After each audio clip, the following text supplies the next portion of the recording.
Nice to see you all again. I'm really glad that you're committing now to doing these exercises that we're going to deliver for you today at home. Yeah, and we've got some safety aspects first before we start your exercise programme. And one is the carpet on the floor, Linda. Yeah. What are you doing with the carpet on the floor? Well, that's not good because I wouldn't want to exercise and get up from my chair with that rug or carpet there. So the main thing I'm going to do first, I'm going to think about is, I'm going to use that first sit to stand there, and I'm going to bring it, I'm going to make sure it's not there, and I'm going to roll it away. Okay, so we don't want any clutter around where we're going to exercise in the home. And also I've just noticed I've dropped my jumper, so that's going to go at the side as well. So we just need to work in a clutter-free environment, and we assure that you all will do that. So we're going to start with our warm-up. So warming up the body, ready for our workout ahead. Linda will be explaining the exercises while I demonstrate the exercises. Yeah, and whilst we're going through the class, always make sure when we start, especially if it's warm, that you've got your second best friend as well as your chair, your water. Okay, always have it on standby. Oh, and yeah, one last thing. What about your bands? Oh yes. The bands that we've given you already. Yeah, we need those. Yeah, and also you've got that little booklet at home that you can always refer to, but this is going to be the session that you're familiar with and hope you're going to enjoy it. So getting yourselves in your chair, get in that position where we know we need to be. Where is it? The first third of the chair. Yeah.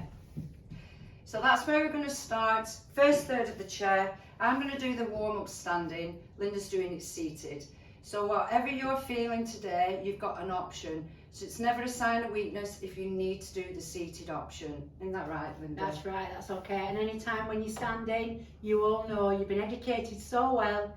If you need that chair to sit down, then put yourself down in that chair. So here is your warm-up. I'm doing the standing option and Linda's doing the seated. And as I said before, I'm going to be doing the exercise and Linda's going to explain why we're doing certain things.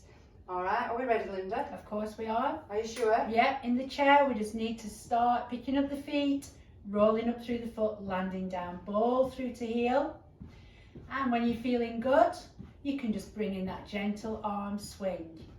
And if you're with me, we can either have full support, but what we want you working is even through your right and your left leg. And if you're feeling confident and good in your movement, one arm swing or both arms. So we're going to be here for about 30 seconds, and then we're going to go into some mobility. It's about 30 seconds. 3, 2, 1. Feet hip width apart, soft through the knees, squeeze your bottom, supported, bring your shoulders up towards your ears, and then send them away. So I'm going to do one more here while Linda explains the reason for our shoulder mobility. Over to you, Linda.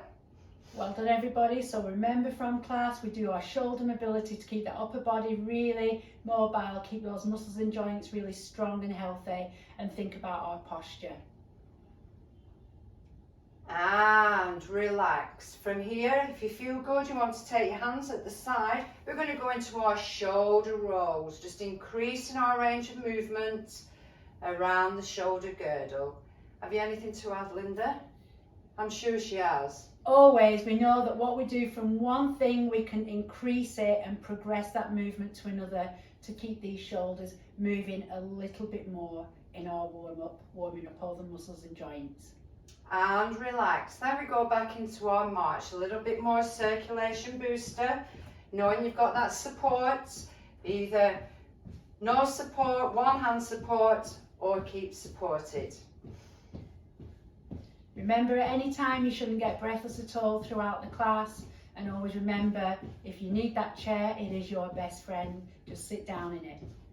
And relax, feet hip width apart. Now we're going to warm up around our trunk. So soft through the knees, tuck under, lift, and we're going into our side bend, side reach. We're going to reach down to our right, bringing the rib cage towards the hip.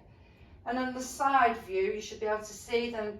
I'm imagining I'm between two panes of glass, so my shoulders are not dropping forward and my hips are staying nice and fixed. Over to you, Linda. And we've been doing this throughout the class, so we should have felt that this range of movement had increased. So rather than that big mug of tea that's down on your floor, you could be reaching for a little china cup now. One more on each side. Fantastic. And now we're going to fold the arms. Imagine we've got headlamps on the hips. The headlamps are a full beam ahead to where you are, whether it's your chair, seated, or your kitchen sink. And we lift out to the hip and we rotate. So you've got the side profile or the front with Linda. Finding your movement and only go where your flexibility allows. Hips are forward, gently squeezing our bottom and bring it in. So Linda's going to explain the reason for our trunk rotations. Yes, so just increasing that range of movement again, and remembering we've got this position that we go to just to make sure we can still keep reaching behind. I think if you remember 1 week in class, we mentioned about the loo roll, and you might have to reach behind for it. So this is the reason why we do this exercise, also to keep that body mobile. And relax. A little circulation booster again. And we've got one final movement in the warm-up, and that's our ankle mobility. So I'm going to be turning to the side for this. 4, 3, 2, 1, a side profile. So your outside leg, so imagine that 50p piece, we popped it under your right heel, we soften the supporting knee, and we're going to toe and heel. So we aim for the same spot each time for that ankle movement. If you've got any pain in the hip, you might heel forward and toe back. So Linda's going to explain why we do this. Ankle mobility, ankle loosener. This is the one that keeps us our feet lifting when we're walking, hopefully stops any trips or falls, and it keeps those ankles nice and strong. Last 2 and last 1. Pedaling your feet, keeping that support opposite leg. So it's heel and toe. Heel, you might be better on one side than the other, or you might need to just extend your leg out and tap in. Can you add on to that, Linda? I think that through the weeks that you came to us, our range of movement really increased, so that should be really helping with your walking. Last 2 and last 1, and your final 30 seconds of your march. Where are we off to? I think we'll start with a nice little country walk for today. Yeah. Oh yes. Keeping it nice and steady. Just walking nice and strong and standing nice and tall, because you've really worked on your posture as well throughout the weeks, and we hope you continue to with us. 4, 3, 2, 1. Warm up done. Well done. Well done.